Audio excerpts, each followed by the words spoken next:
faithful, Lord. You've been faithful through every storm. You'll be faithful forevermore. You have done great things. Amen. And I know you will do it again. Yes, Jesus, for your promise is yes and amen. He has done great things.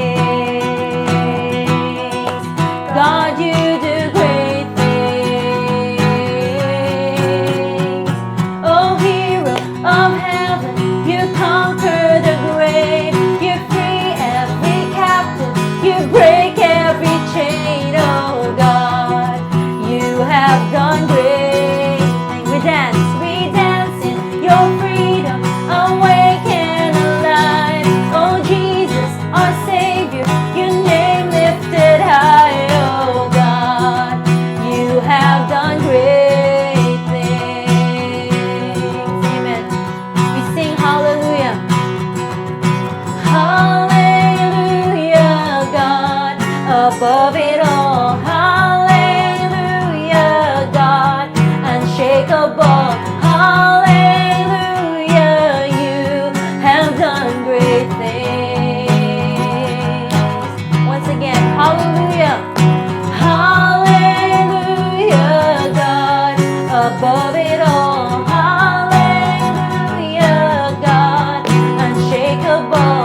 Hallelujah, you have done great things. You've done great things. Oh, hero of heaven, you conquer the grave. You free every captive. You break every chain. Oh, God, you have done great things. Amen. We dance in your freedom, awake and alive. Oh, Jesus, your name lifted high. Oh, God, you have done great things. Oh, hero of heaven, you conquer the grave. You free every captive. You break every chain. Oh, God, you have done great things. We dance in your freedom, awake and alive. Oh, Jesus, our Savior, your name lifted high. Oh, God, you have done great things. You have done great things. Oh, God, you do great things.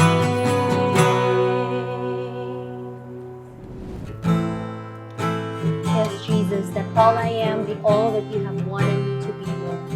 And remind us, oh God, the reason why we are living, oh God, and what we are living for, Jesus. Hope has found its home within me. Now that I've been found in you, that all I am, be all you want me to be. 'Cause all I want is more of you. All I want is more of you. Let your presence fall upon us. Yes, Lord. I want to see you face to face. Let me live forever lost in your love. Oh, 'cause all I want is more of you. 'Cause all I want is more of you. Now I'm living for this cause. I lay down my life into your hands. I'm living for this, Lord. Now I'm living for the truth, the hope of the world. In you I'll stand.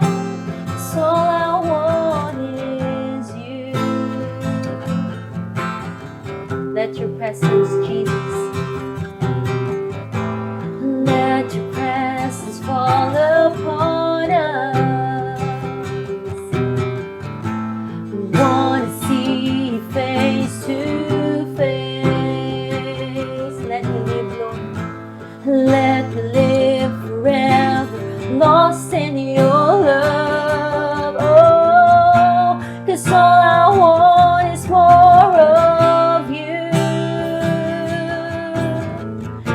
And all I want is more of you. Now I'm living for this cause. I lay down my life into your hands. And now I'm living for the truth, the hope of the world. In you I'll stand. Once again, we're living for this cause, Lord. Now I'm living for this cause. I lay down my life into your hands. And I'm living for the truth, the hope of the world. In you I'll stand, 'cause all I want is you. Come on, let's say to the Lord, all we want is you, Jesus.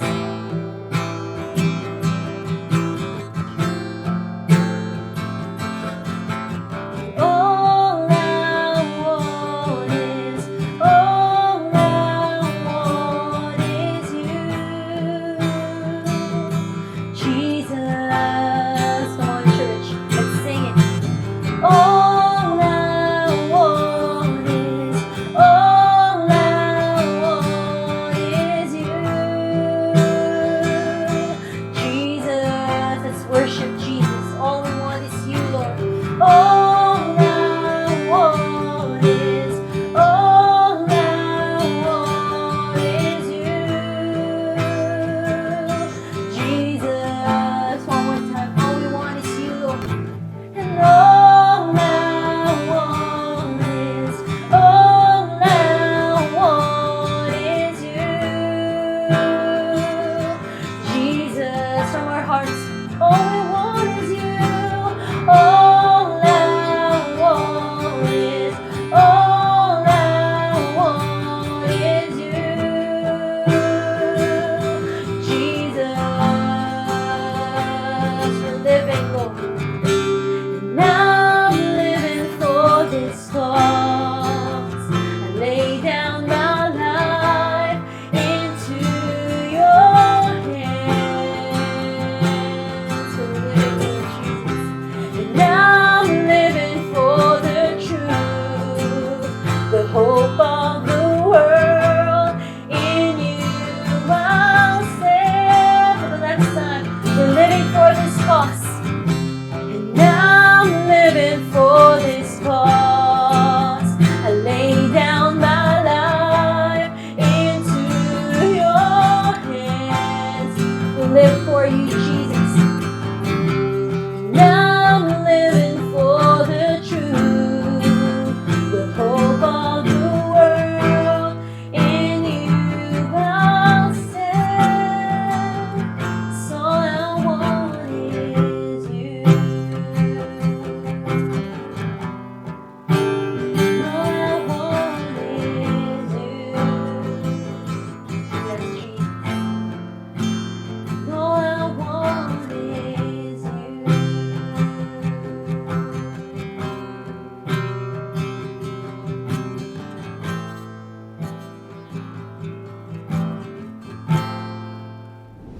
Shalom and welcome community to another Sunday nga i-continue na to ang series nato talking about the Jesus words in radical rhythms. And for now, we will focus about covenantal lips, particularly ang ato ang habit or ato ang attitude towards speaking the truth or making promises or keeping ang ato ang word. But before that, let's all bow down our heads and let's all pray. Lord God, the God of truth, the God of honesty, the God of freedom, Lord, we ask of you nga ubanimi sa among pag-learn about how you value our words, ang mga promises namo, mga vows namo, ang mga commitments, and everything else that comes out of our mouth. You have desired for us, Lord, to become the salt and light of this world, and part of that is not only sa among binuhatan, but even sa mga commitments namo o mga promises that came out of our lips. So Lord, we ask of you that you be with us sa mong pag-learn aning topic na ni for today. In Jesus' name, amen. Again, ang atong radical rhythms will be focused on the words of Jesus in Matthew 5 through 7. And mag-continue ta by talking about oaths or vows or promises. And it's found in Matthew chapter 5 verses 32 to 37. Again, you have heard that it was said to those of old, you shall not swear falsely, but shall perform to the Lord what you have sworn. But I say to you, do not take an oath at all, either by heaven, for it is the throne of God, or by the earth, for it is his footstool, or by Jerusalem, for it is the city of the great king. And do not take an oath by your head, for you cannot make one hair white or black. Let what you say be simply yes or no. Anything more than this comes from evil. Most of us have watched movies or TV shows na part of that naa sila sa usa ka courtroom. And one of the descriptions sa Ginoo of himself is the great judge. And part of the proceedings sa usa ka court, if you have noticed, whenever na ay people who will stand on trial, meaning sila ang mutingdog dito on the key or on the place kung asa maglingkod, whether a witness or you are the suspect or you are the victim. And paglingkod mo dito, people will ask you many things. Both ang imong lawyer or ang enemy mo na lawyer or whoever it is na involved during that trial will be able to ask a question. But before ka mo tingdog dito, before ka mag-make og stand, one of the things na mong manotice is katong tao na mo adto dito or mulingkod dito will have to promise. And most cultures will have them promise on the Bible. And the words goes to something like this: I swear to tell the truth, nothing but the whole truth, so help me God. And after they make that promise, muadto sila sa usa ka stand. Now that is a description sa atong society where in fact most of atong agreements or even ang values nato are run through promises.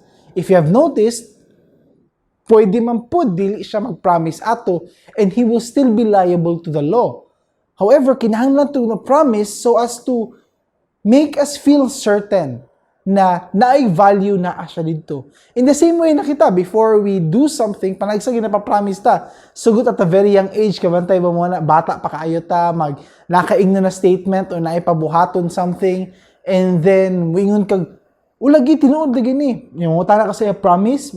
Promise, Jud. And then, dili pa Jud ka na, kutob lang diya, napa Jud extra degree of promise, di ba? Promise Jud, mamatay man ko, or mamatay man akong mama, ana, di ba? And makatawa lang ko, ana, because whenever I hear this story, and yung mga bata mag-promise, it's always ang mama ang madamay. Pirmi, they will put at stake ang kinabuhi sa ilang mama. Dili ang papa, but ang mama. And in everything na bantayan ba ninyo, it's always on promises. A country na naiutang sa isa country, naa sila'y papers that promises na mauni ilang utang, na agreement between one person to that person, kinahanglan na i-promise. Even going back to the Old Testament, whenever they make these deals or make these covenants, they also have these documents or at least na sila'y some sort of reminder na na-promise diha. However, we will learn and understand kung mo ba dyan ang design sa Ginoo when it comes to these things na kinahanglan ba ta mo say o promise in order na maging sure na when is the best time, when is the right time to make that kind of commitment. Now let's begin with the first verse. This is verse 33. Again you have heard that it was said to those of old, you shall not swear falsely, but shall perform to the Lord what you have sworn. Now this is a clear Old Testament rule. If you have noticed sa atong pattern all throughout the series, is Jesus would try first to remind them unsa ang law, but he would explain to them na dili lang ta mo follow by the letter of the law, meaning literal sense na naa din sa kasulat, but you also follow in the spirit of it, meaning tan-aw nimo sa perspective na why did God put that law in there. So nag-istoryahan na ita about lust, It's not just about committing adultery, but in your heart and sa imong eyes, if nagtanaw ka sa ubang tao with lust in your heart, you have already broken that rule. Diba? When it comes to anger, it's not only about murder, but magtanong magkalagot sa isig katao. And in the same way, this is talking about the oaths and promises as well. Na asila'y law ani, which is very clear in the Old Testament, ang law, that if a man vows a vow to the Lord or swears an oath to bind himself by a pledge, he shall not break his word. He shall do according to all that proceeds out of his mouth. So with them, it's very important na mag-promise sila. However, ang mga Jewish people, naa sila'y naandan ani na time that whenever they would promise something, same sa atua, we put at stake something. So for example, if mo anak ko, promise jud lagi, mamatay man ko. Diba? You put at stake, meaning gipatad nimo imong kinabuhi that this will come true. But most often than not, if promises are indeed meant to be broken, di man pug ka mamatay o wala may moingon tao dunggabon ti ka kay nagpromise ka ato. Or if you say something sa imong mama, or if you say something about this and that, many times we break that promise. But sila mas grabe pa jud. Ang ginabuhat sa mga tao diri na gina-talk about ni Jesus is many of them would promise by God, meaning as long as God is the God of this universe, I shall do this. For them, abot na ang habit nila, dali na lang kayo mag-make of promises, even without the intent of doing it, apilon ba jud nila ang Ginoo? Even in Deuteronomy, makita nato ni, it is the Lord your God who shall fear, Him you shall serve, and by His name you shall swear. So this is part of their culture that they swear by their God. Makita po nato sa Genesis chapter 24, katong gisugo ni Abraham iyang servant, put your hand under my thigh that I may make you swear by the Lord. It's part of their culture na mag-promise by the Lord, pangalan pa dyan sa Ginoo. It's that waiting a promise because kana ato ang ginapatad diri ang imuhang relationship with God, ang imuhang being a citizen under God.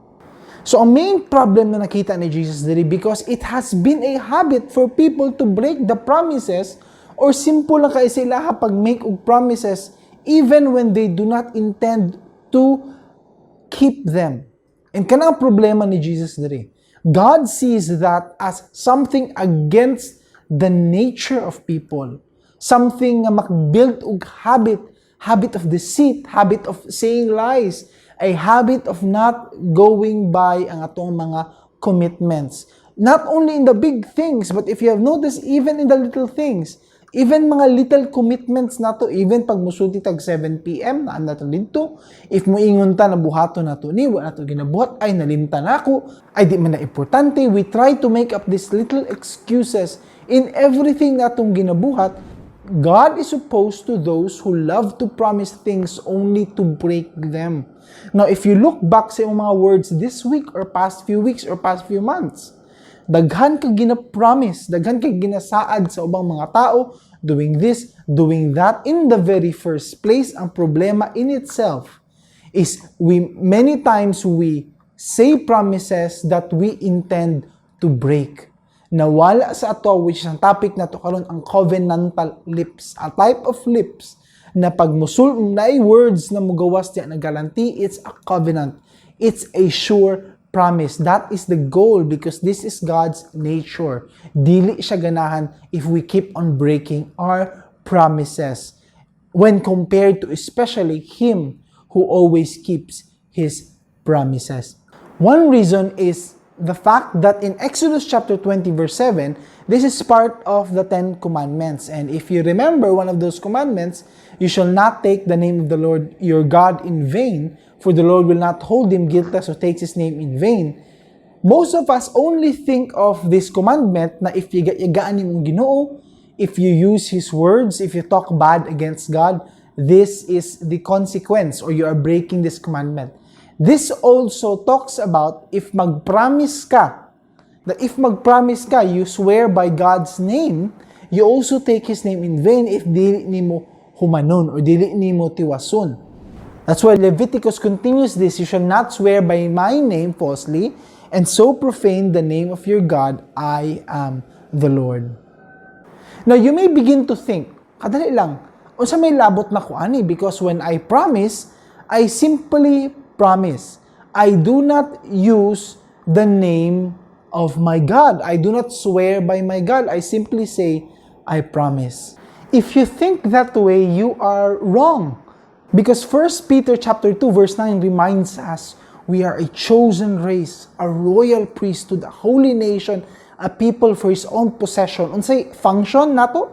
That you may proclaim the excellencies of Him who called you out of the darkness. To proclaim the excellencies. This means na the words that come out of our mouth are proclamation of God's excellencies. Now, di naman pwede tungaon na and then change that and then i-edit nimo, i-modify nimo that pag mo preach ka or naa ka sa church proclaiming the excellencies of God, but if naa ka sa imuhang outside the church, ay mo mga words dito are not bounded by that function. Join together ni dili nilahi. Galatians reminds us, I have been crucified with Christ. It is no longer I who live, but Christ who lives in me. And the life I now live in the flesh, I live by faith in the Son of God. It is no longer your life, meaning identity nimo is joined with Christ. So if ang Jewish people are taking an oath in Jesus' name or in God's name, all the more kita who has the Holy Spirit living in us and ang atong identity paired with Christ, that therefore whatever word ni Gwas sumaba, whatever commitment, whatever promises, it is connected with that oath in itself. That is why it's such a big deal for God na karon we are now believers that our words, ang atong commitment na mugos tong baaba, also holds that identity. As a follower of Christ, your word is part of your identity. You cannot justify this nga moingon ka, I am a Christian, I am a believer when I share about Christ tinuod na. Pero pag mamakak gani ko, walay apil ang Ginoo na ako ang sarili lang na. Dili ka pwede mag-dichotomize, dili ka pwede na tungaon imong identity into two separate ones. Tinuod there is a flesh, which you fight against each and every day, but there's also Christ in you, and that is a joint battle. That is a joint na war within you, as Paul would have described it. But the words that come out of your mouth, God desires for that word to represent Christ. That's why one of the words na atong ginagamit or descriptions is we are ambassadors of Christ. We go to different people, not as Christ, but a living representation of that. That how would Christ live? How would Christ share His love to other people? Mao na tong daladalahon in wherever we would go. Even ang words that we say and the promises and oaths and vows. So Jesus continued, yan siya, but I say to you, do not take an oath at all. And you may begin to wonder, so pasabot ba aning verse, dili na lang jud ta mag-promise, dili na lang jud ta mag-vow, dili na lang jud ta mag-guarantee, dili na jud ta mag-make anything that will comfort that other person na, okay, buhaton jud nako ni, mao ba ning ginaingon diri? Of course not. Even si Paul himself have made vows. According to Acts 18:18, he had made a vow. Nag-cut siya sa hair because of a Nazarite vow that he had made. It does not mean na bawal ang vow. It does not mean na pag magminyo ta, dili ta mag-marriage vow, wala kay promise sa imong partner. It does not mean na if you make into any financial agreement or banks, dapat di kumupirma. Di ka pwede mo adto dito di kumupirma because Matthew chapter 5 declares na kani daw dapat buhaton ako na di ko make any oath. Of course not. God is talking about a different kind of problem. However, ang point ni Jesus diri is that when we promise something, how can we assure that every factor involved masigurado jud, then therefore we have the power na madayon jud tong gusto nato madayon. Diba? Many times of us, dali na kita maka-decide on doing something, promise sure na lagi ni. And then something comes up. I would assume, pag modern context ni, para for us to have a better understanding, for example, either by heaven, may yung papanagsa, oh, sure, jud ko, promise jud ko na ako diha. Unya, 5 p.m. How sure are you nga ang heavens, which is ilahang understanding, because for them there are three types of heaven, first, second, ug third, which is ang first sa ilang viewpoint is ang makita nilang immediate sky. What if muulan? What if may bagyo? What if there's a typhoon? What if there's a flood? Are you sure makaabot gyapon ka by 5 p.m.? Even simple things like that, Jesus wants us to take into a factor that there's a possibility that that will not happen. Mao na si James, nag-ingon na lang siya, instead, you ought to say, if the Lord wills, or God willing, we will live in this or do that. He is talking about making life decisions, ani. Ano siya, dali lang kayo sa tuwa to say na, wadto ko diri in a city, mag-business ko diri, magbalhin ko dito, na ingon siya, kinsa mang ka that you are able to predict what will happen in the future. Rather, if the Lord wills, if tugutan ta sa Ginoo mahitabo ni, mauna lang na, para dili ta mapakyas into a point na magbut-but nang ta and we regret the decision because in the first place, dili tong gusto sa Ginoo sa atong kinabuhi. And going back atong verse ato ganiha, it could be many other things by your head or gamiton nimo imong sarili, imong life to say nga promise lagi mamatay pa ko buhaton jud ni or kani jud ang mahitabo or I will guarantee this or that or whatever it is, whether material things, whether by weather, or whether ang life sa people you know or your own life, if we make those guarantee and then dili mahitabo, there is a much bigger consequence kaysa katong butang nga mawala because i-guarantee nimo. A bigger loss than katong i-guarantee nimo na mawala if in case ni dawat ng collateral is your word.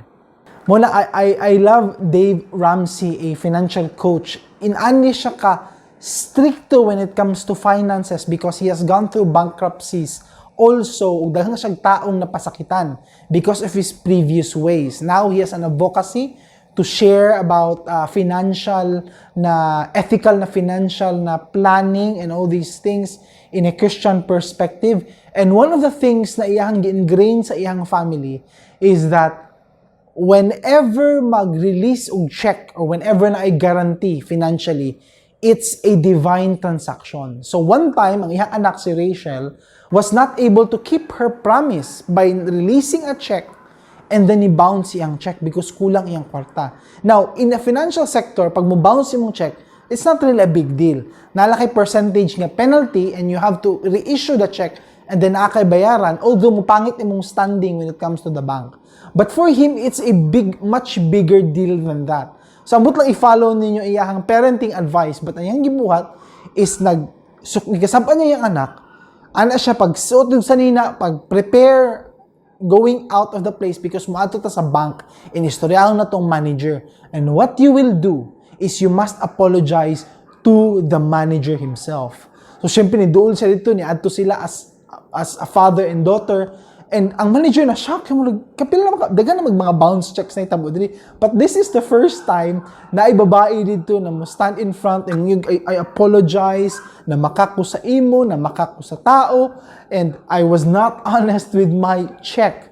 And even in that little thing, when you think about it, many times kita baya, we overlook those things. When we promise to pay someone on a specific date, ingon dito sigurado jud lagi ko kay na ako'y sweldo paabotay or bayaran ko tong usa ka tao or niingon tong tao na ni na by this and this na ako'y madawat so and enough na ubayad sa imwa.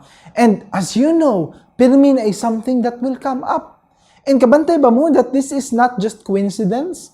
This is God teaching us to be careful with our promises. Ganong pirmi man ni mahitabo?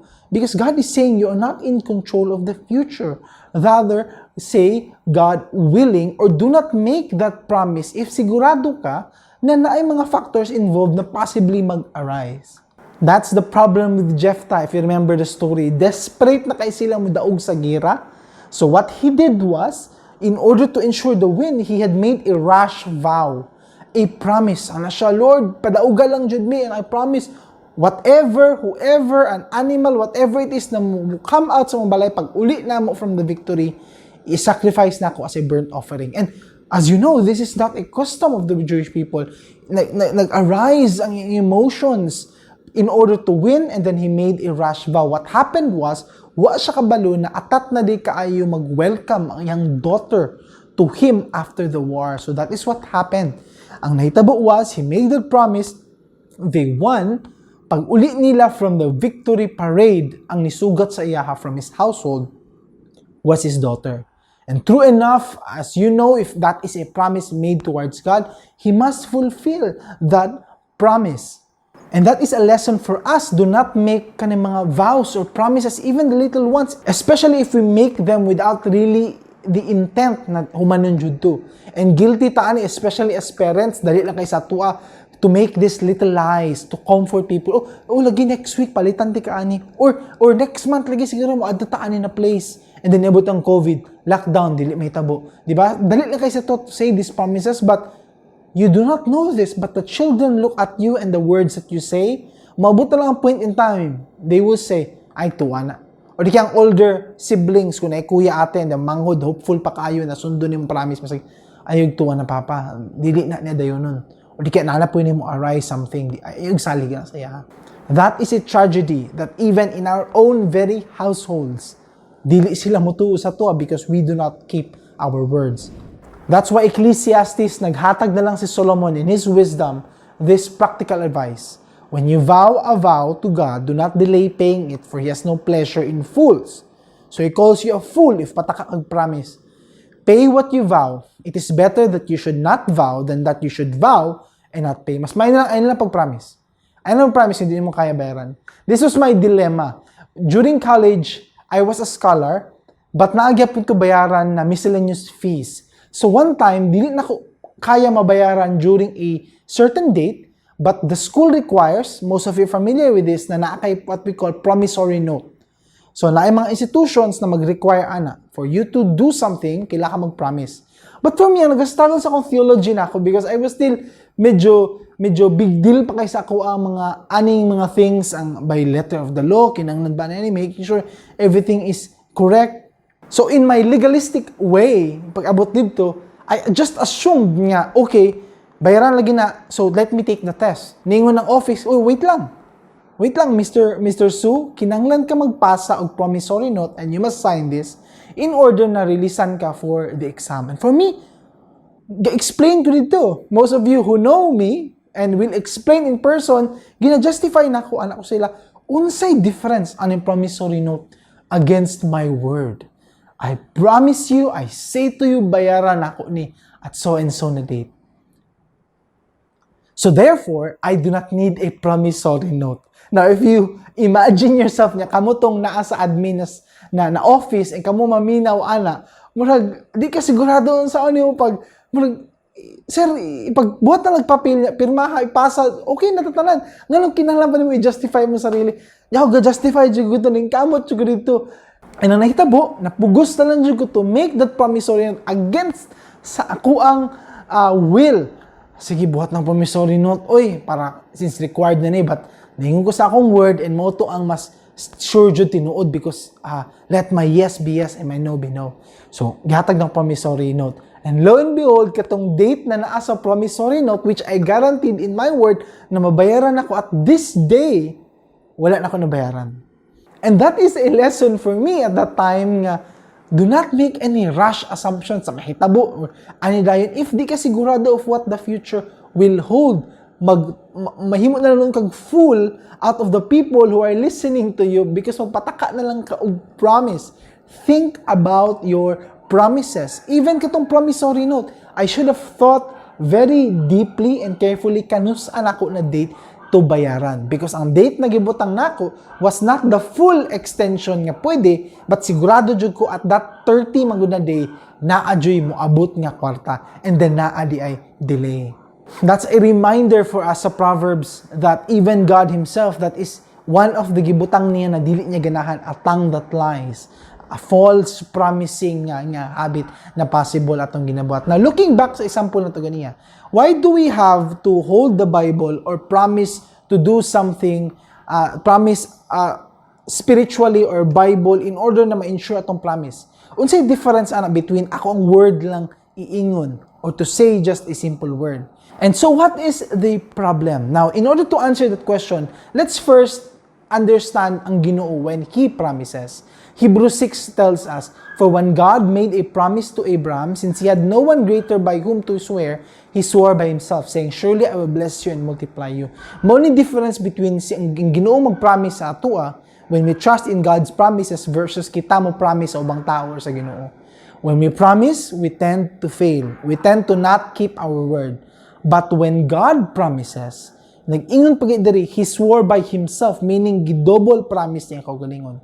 Ang Ginoo Himself is not a liar and He will commit to His word. But to ensure Abraham of that promise, sa gibuhat niya, He promised pa jud Himself, as I am God, as I am the Lord who is not a liar. Di naman siya kinahanglan mo justify because He will do it. But because He is sure of His promise, ginadoble niya, as I am the God of this world, I will do this for Abraham. Now, that is a very comforting thought, na ang Ginoo, though He is to be trusted, He double promises it in order to ensure na tinuod jud ang iyang buhaton. And that is what He desires for us. Ang desire niya is for us to honor our word in everything. And in everything means in every area sa ato ang kinabuhi. It could be our family. Do I keep my commitments to them? Little promises, big promises, commitments, doing this, being here, being there. Tanan, in my family, do I keep them? Sa work, am I honest in my dealings with people? Customers, workmates, guarantees, contracts, pag muingon ko mo trabaho ko at this day and time, naaba ko diha. When I promise to pay so and so, bayaran ba na ako? If I say to them na mao ni mahitabo, if they hire our services, mao ba ni akong i-deliver? Are those things present in my life? Or are we just the same with people who do not have a God in their life? Community, can I be trusted in my promises? When I pay taxes, pag ako mo guarantee about doing something, if ako mo ingon na ayuho na ako ni, buhato na ako ni, if I take out the trash properly, if I promise as a member of this neighborhood na ako po i-abide na ko ani mga rules, do I keep those?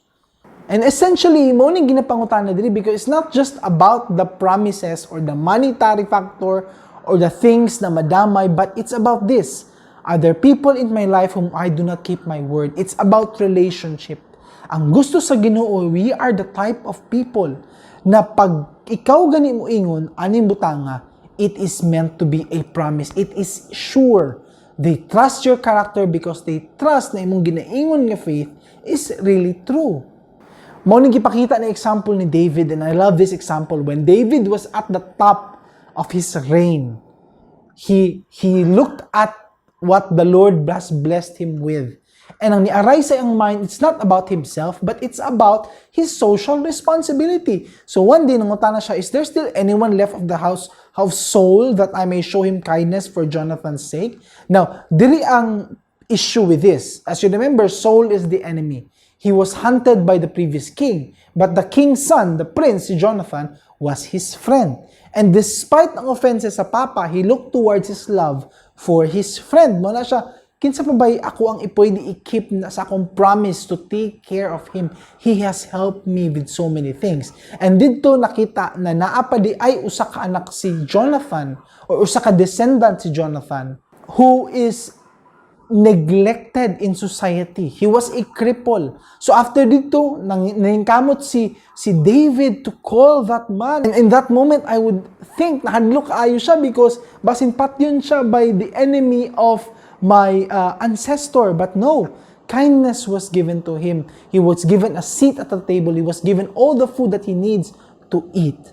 And that is why ang essence dari, ang core character na ginapasabot ni Jesus sa tuwa is we let our yes be yes, ang no not be no. We don't need to make promises for people to believe us. Our word is as good as a covenant. Now, ang covenant is different with a promise. Ang promise is a verbal affirmation na mo ni akong buhaton. I don't have to say, I promise to do this. Pwede kayo moingon simple things na, oh, ilabay na ka na unya. That's already a promise, a verbal agreement of doing something. But the covenant is different. A covenant is a binding contract that stipulates ako and kato buhato ni and there's a consequence. Ang covenant is something much deeper. And Jesus wants us to have a type of lips that comes out ang mga covenants. When we say something, we really meant to do these things. God aims for us to be people who do not need to promise to ensure a guarantee. He wants us to be a salt and light in the world because not only sa actions nato but speech nato. Pag kita gani mo ingon of doing something, we commit to that 100%. That is the type of people who will shine. Exceptional people, noteworthy. When we see people like that, makaingon ta kaning tao na ninaadyo na siya principles. Di ba kabantay ta na that in our labi na Filipino culture, pag bad customer service, it's in the norm. Ana dyan na. Tamad dyan sa trabaho. Dyan sila ayaw diya. But if there's something that is new, something strange, something good, mawirduhan ta. Kuyaw dyan sa lahi dyan ilang service dito. We are so accustomed to bad or to low standards that God wants us, ang atong word, atong guarantee, atong assurance, if we simply say we do this, we really do this. If we say we are believers and we want to honor God, we want to honor God. If we say to our spouse, committed to 100% we are loyal. If we say to our family that we want to lead our family, we are the leaders of the family. If we want to say to the community that we will do all these promises and guarantees, we will do all these things. Wherever we are, our yes will be yes, our no will be no. That's why the psalmist in Psalm 89, I will not violate my covenant or alter the word that went forth from my lips. Ang magawas na words sa itong mouth are covenant, whether we like it or not. As children of the Lord, as followers of Jesus Christ, words are covenants. And I pray that we be found faithful in our covenant making. Let's pray. Lord, I pray that you grant us covenantal lips. I pray, Lord, that the words that will come out of our mouth, ang vows, ang oaths, ang commitments will be as strong, as sure promises coming from the Lord. Lord, teach us that ang among words have weight. Ang words na mo have that witness because you are the one witnessing our statement. The Holy Spirit is the one who is there, checking our motives, checking and making sure that we commit to everything that we have said. Lord, I pray that we be honest. I pray that the Holy Spirit will guide us to a point that people will look towards us as people who are really true to our words. Lord, let our yes be yes. Let our no be no. In Jesus' name, amen and amen. Let's celebrate God's faithfulness, that amidst different storms in our lives, we remain steadfast because He is faithful. Let's sing about His faithfulness. Because God of Abraham, you're the God of covenant and faithful promises. Time and time again, you have proven you do just what you said. Though the storms may come and the winds may blow, I'll remain steadfast and let my heart learn when you speak a word, it will come to pass. Great is your faithfulness to me. Yes, great is your faithfulness to me. From the rising sun to the setting same, I will praise your name. Yes, great is your faithfulness to me. Amen. Once again, God of Abraham. Thank you, Jesus. Because God of Abraham, you're the God of covenant, faithful promises.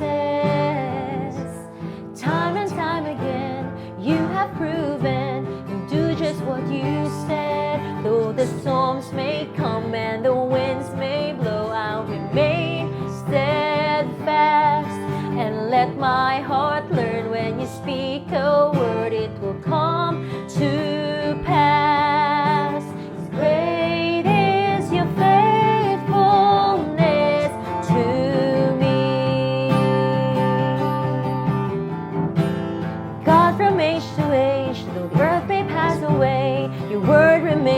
the same.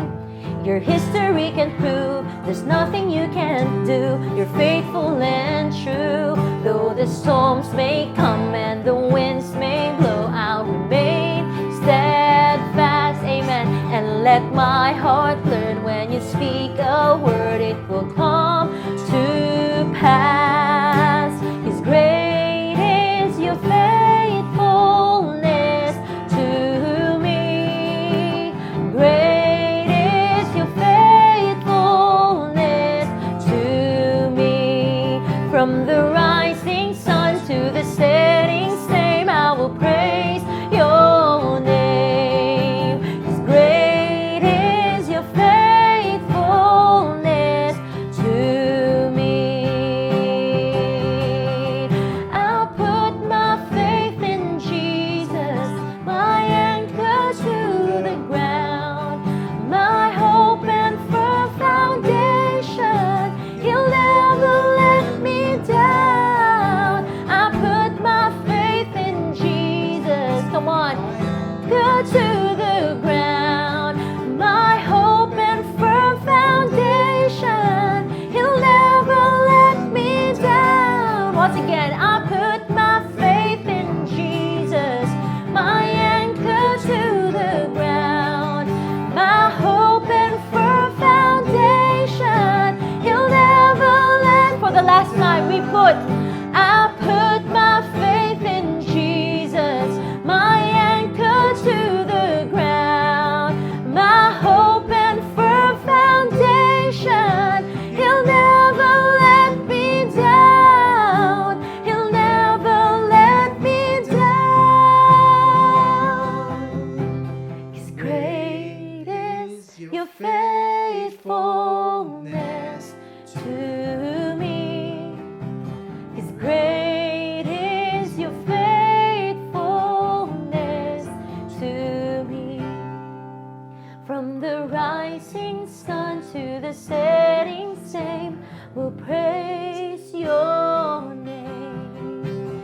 'Cause great is your faithfulness to. For the last time, from the rising